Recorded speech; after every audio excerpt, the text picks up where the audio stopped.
매일 아침 출근하는 게 두렵습니다. 회의 때마다 상사는 직원들 앞에서 저를 향해 소리칩니다. 야, 이 쓰레기 같은 놈아, 네가 사람이냐? 처음에는 그냥 성격이 거친 분이라니 했습니다. 두 번째도, 세 번째도 계속 참았습니다. 그런데 이게 매일매일 반복이 됩니다. 이제 출근 시간만 되면 가슴이 조여옵니다. 이거 그냥 참는 게 맞는 걸까요?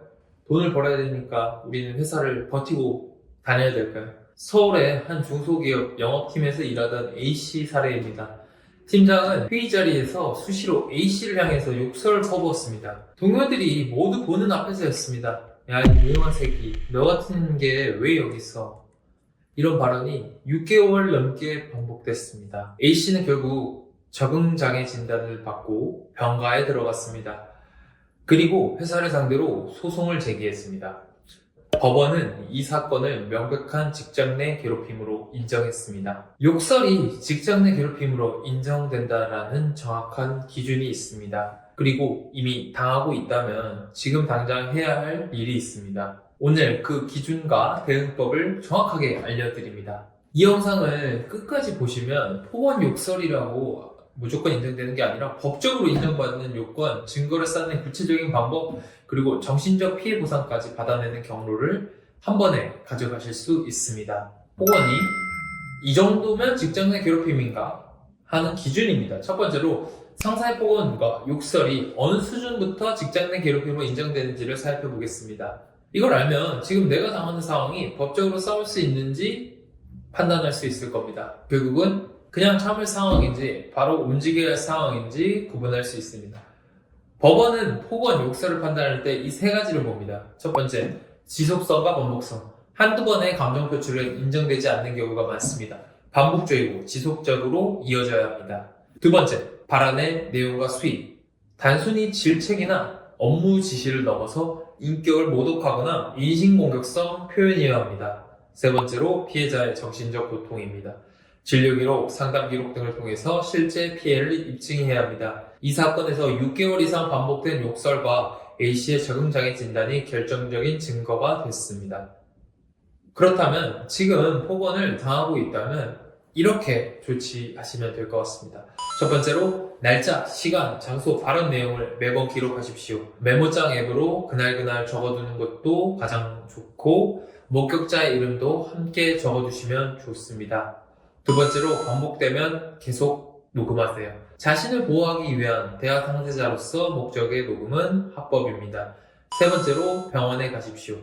정신건강의학과 상담을 통해서 진료 기록을 명확하게 남기시고 진단서에 업무 연관성이 기재될 수 있도록 상황을 충분히 풍부하게 설명하시면 좋습니다. 만약에 회사에 이것을 신고했더니 오히려 내가 불이익을 당했다라면 어떻게 될까요? 직장 내 괴롭힘을 참다 신고를 했습니다. 그런데 인사팀에서 신고 이후 오히려 내 처우가 나빠졌습니다. 이건 어떻게 해야 할까요? 이걸 알면 결국 신고 후 보복성 불이익에 대해서 추가로 쌓을 수 있다는 것을 알게 됩니다. 신고가 끝이 아니라 시작이라는 것을 알 수 있습니다. 잘 들어보세요. 근로기준법 제76조의 3, 제6항 누구든지 직장 내 괴롭힘을 발생 사실을 신고한 근로자에게 불리한 처우를 해서는 안 됩니다. 이를 위반하면 3년 이하의 징역 또는 3천만 원 이하의 벌금입니다. 신고 후 보복은 가해자 행위보다 더 무거운 처벌을 받을 수 있고 직장 내 괴롭힘에서 유일하게 형사처벌을 규정한 조항입니다. 법이 신고자를 강하게 보호하고 있는 겁니다. 만약에 신고 후 불이익을 당했다면 이렇게 하시면 됩니다. 첫 번째, 불이익의 내용을 즉시 기록하십시오. 신고 전과 신고 후의 처우 변화를 일목요연하게 비교해서 정리하십시오. 부서 이동, 업무 배제, 평가 하락 등 모든 변화를 포함해서 쓰셔야 합니다. 두 번째로, 신고 날짜와 불이익 간의 시간적 연관성을 확보하셔야 됩니다. 신고 직후에 불이익이 생겼다라는 정황이 핵심입니다. 세 번째로, 고용노동부에 즉시 추가 진정을 넣으십시오. 보복행위는 형사처벌 대상으로 형사 고소도 가능합니다. 정신적 피해, 산재로 인정을 받을 수도 있습니다. 폭언으로 인한 우울증과 적응장애는 모두 산재로 인정받을 수 있습니다. 치료비 전액을 국가에서 지원받고 일하지 못한 기간의 급여도 보전받을 수 있습니다. 많은 분들이 이걸 몰라서 포기를 하고 있습니다. 산업재해보상보험법은 업무상 정신질환도 산재로 인정합니다. 근로복지공단은 다음을 종합해서 산재로 판단합니다. 첫 번째, 직장 내 괴롭힘이 실제로 있었는가? 두 번째, 그 괴롭힘과 정신질환 사이에 인과관계가 있었는가? 세 번째, 진단서와 치료 기록이 뒷받침되는가입니다. 폭언, 욕설로 인한 적응장애, 우울증, 외상 후 스트레스 장애는 업무상 재해로 인정받은 사례가 다수 있습니다. 산재 신청 절차는 다음과 같습니다. 첫 번째로 정신건강의학과에서 진단을 받고 진단서를 확보하시면 됩니다. 진단서에는 발병 시점과 원인이 기재되어야 합니다. 두 번째로는 괴롭힘 사실을 입증하는 자료를 모으셔야 합니다. 녹음, 메모, 목격자 진술, 카카오톡 내용 등도 모두 활용될 수 있습니다. 세 번째로 근로복지공단에 업무상재해 요양신청서를 제출하시면 됩니다. 공단이 조사 후에 승인 여부를 결정합니다.